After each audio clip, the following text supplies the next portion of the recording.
Copyright क्या होता है? आज मैं आपको अपने इस एडवेंचर एलएलबी के इस चैनल में दोस्तों आपको बताऊंगा। हेलो दोस्तों, मेरा नाम मोहम्मद शाहिद। दोस्तों आज मैं बताऊंगा कि कॉपीराइट क्या होता है।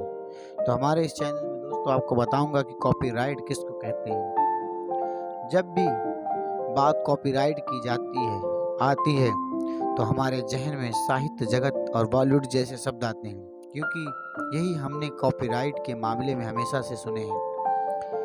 लेकिन ये कॉपीराइट क्या होता है, आइए समझते हैं इसके लिए। आखिर कॉपीराइट क्या चीज़ है? कॉपीराइट या प्रत्यक्ष अधिकार बौद्धिक संपदा इंटेलेक्चुअल प्रॉपर्टी का एक रूप है।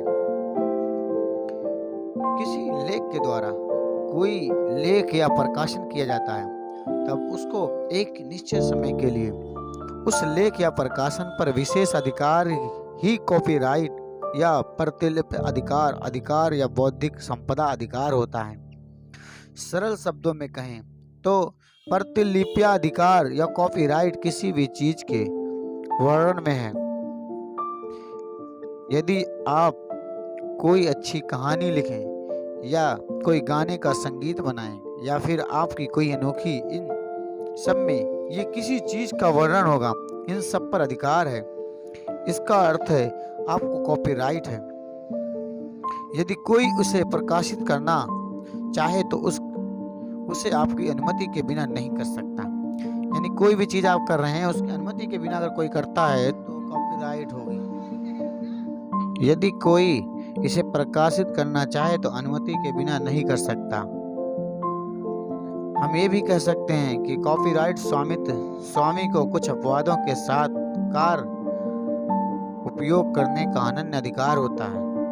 जब किसी व्यक्ति द्वारा किसी काम को, जैसे हमने ऊपर बताया, गाना लिखना, संगीत तैयार करना या कोई कहानी जो कि मूल रूप में हो, भौतिक माध्यम में संगीत हो, तो उस काम को कॉपीराइट अपने आप उसे मिल जाता है। कॉपीराइट होता क्या है? सब तमाम चीजों के बारे में। कॉपीराइट प्रतिलिपि अधिकार अधिनियम 1957 क्या है, इसके बारे में बताऊं कि प्रतिलिपि यानी 1957 कॉपीराइट क्या है। कॉपीराइट एक ऐसी चीज है कि जो किसी का कॉपीराइट कानून ये एक ऐसा अधिनियम है जिसके द्वारा किसी व्यक्ति के ओरिजिनल कार्यों को कानूनी रूप से प्रोटेक्शन मिलता है ताकि व्यक्ति के ओरिजिनल कार्यों के अधिकारों की सुरक्षा की जा सके। भारतवर्ष में सन 1957 में कॉपीराइट अधिनियम 1957 द कॉपीराइट एक्ट 1957 कानून बना। कॉपीराइट एक्ट 1957 द्वारा ही भारत में कॉपीराइट कानून के विषय से शासित किया जाता है। यह अधिनियम 1957 का संख्या 14 कहलाता है। इस अधिनियम के अंतर्गत किसी व्यक्ति को उसके ओरिजिनल कार्य के लिए विशेष अधिकार दिए जाते हैं। कॉपीराइट एक्ट प्रतिलिपि अधिकार अधिनियम 1957 में कई प्रकार के कार्यों को शामिल किया गया है जिन पर हम आगे चर्चा करेंगे। कॉपीराइट अधिनियम 1957 द कॉपीराइट एक्ट में 15 अध्याय और 79 धाराएं हैं। यानी कॉपीराइट एक्ट जो बना 1957 में, उसमें टोटल 15 अध्याय और 79 धाराएं हैं। कौन कौन से कार्य कॉपीराइट के अंतर्गत आते हैं? इसके अंतर्गत विभिन्न प्रकार के कार्यों को शामिल किया गया है जो कि इस प्रकार हैं, जो हम आपको बताएंगे कि कॉपीराइट के कार्य कौन कौन से हैं। साहित्यकार, लिटरेरी वर्क सबसे पहले आता है। साहित्यिक कार्य जिसमें लिखने से संबंधित सभी कार्य समाहित हैं। उदाहरण के लिए किताब लिखना, कहानी कविता लिखना, कोई लेख लिखना इसके अंतर्गत आते हैं। संगीत संबंधी कार्य, म्यूजिकल वर्क्स, इसके अंतर्गत संगीतकार द्वारा बनाए गए संगीत रचना या गाने को शामिल किया गया है। नाटकीय कार्य यानी ड्रामेटिक्स वर्क्स, इसके अंतर्गत प्ले ड्रामा, कोई डिस्क्रिप्ट, स्क्रीन प्ले आदि इसमें शामिल होते हैं जो किसी व्यक्ति की कलात्मक कौशल को प्रदर्शित करते हैं, जैसे पेंटिंग, ड्राइंग और स्कल्पचर आदि। सिनेमाटोग्राफ फिल्म, इसके अंतर्गत विजुअल रिकॉर्डिंग अर्थात दृश्य रिकॉर्डिंग का कोई भी कार्य, जैसे वीडियो फिल्म, मूवीज या कोई भी सिनेमाटोग्राफी से संबंधित कार्य शामिल हैं। आर्किटेक्चर ब्लूप्रिंट, एक भवन के डिजाइन का ब्लूप्रिंट तैयार करना आर्किटेक्चर के अंतर्गत आता है। ये सब कॉपीराइट मतलब अगर होता है तो ऐसे में साउंड रिकॉर्डिंग भी है, कोई भी ध्वनि रिकॉर्डिंग जैसे म्यूजिकल पॉडकास्ट या अन्य साउंड्स इसके अंतर्गत आते हैं। कंप्यूटर प्रोग्राम या सॉफ्टवेयर किसी व्यक्ति द्वारा या आईटी कंपनी द्वारा बनाए गए सॉफ्टवेयर या कंपनी द्वारा कंप्यूटर प्रोग्रामिंग की गई सारी चीज़ें। कॉपीराइट इन्फ्रिंगमेंट क्या होता है?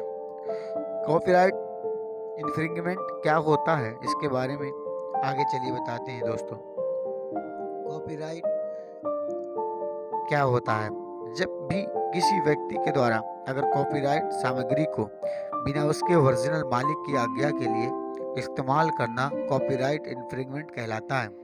आपको बता दें कि कॉपीराइट अधिनियम 1957 के अंतर्गत एक ओरिजिनल मालिक को उसके कार्य के ऊपर एक्सक्लूसिव कानूनी अधिकार प्राप्त रहते हैं जो उसे विभिन्न प्रकार के लाभ प्रदान करते हैं। कॉपीराइट अधिनियम 1957 के अनुसार कॉपीराइट स्वामी को प्राप्त अधिकार का उल्लंघन करना अपराध माना गया है।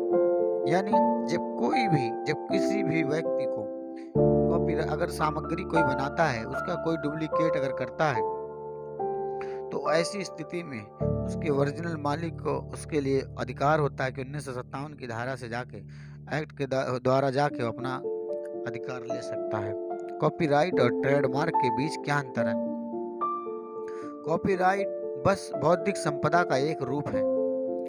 ये ट्रेडमार्क जैसा नहीं होता जो अन्य लोगों द्वारा ब्रांड के नामों से मोटो, लोगो और अन्य स्रोज पहचानकर्ताओं के उद्देश्य से उपयोग किए जाने की रक्षा करता है। कॉपीराइट कानून ट्रेडमार्क से बिल्कुल अलग कानून है। यानी कॉपीराइट एक ऐसा कानून है जिसको कोई भी अगर कॉपी करता है तो उसी के खिलाफ सख्त से सख्त कार्रवाई हो सकती है। कॉपीराइट में एक्ट में सजा का क्या प्रावधान है? कॉपीराइट एक्ट के उल्लंघन के लिए दोषी पाए जाने पर 1 साल तक की सजा के साथ आर्थिक जुर्माने का प्रावधान है और जुर्माना काफी लंबा हो सकता है। कॉपीराइट उल्लंघन पर डोमेस क्लेम भी किया जा सकता है। दोस्तों, ये थी कॉपीराइट से रिलेटिव माध्यम से हमारी वीडियो जो आपको पसंद आई होगी। कॉपीराइट के द्वारा क्या क्या है इसमें सारी चीज़ें मैंने आपको बताया। आशा करता हूँ हमारी वीडियो पसंद आई होगी। आशा करता हूँ हमारी वीडियो आपको पसंद आई दोस्तों। तो लाइक करिए, शेयर करिए, सब्सक्राइब करिए दोस्तों। थैंक यू दोस्तों।